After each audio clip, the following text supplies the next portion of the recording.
За нодлон бид нар 3,000 скутертэй ажиллаж исэн бол энэ жил 6,000 скутертэй ажиллаж байна. Шинээр ирсэн 3,000 скутерууд бүгд зөөврийн батарейтай, амаржинтай.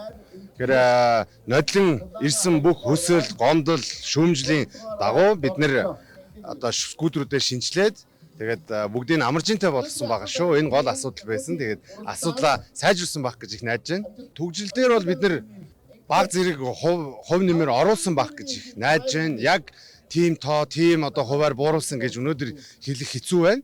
Агаарын бохирдол дээр бол бид нар өөрснөө дотроо одоо жижигхэн тооцоо гаргаж үзсэн. Тэр нь 75,000 литр шатхун өнөөдрийн байдлаар хэмнэсэн байна. 75,000 литр шатхун агаар руу гаргаагүй байна гэдэг бол агаарын бохирдол хувь нэмэр үзүүлсэн байна гэсэн үг ээ.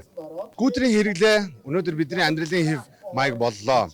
Зөвхөн манай компани биш, зөвхөн бас энэ төр засаг биш, нийслэл биш.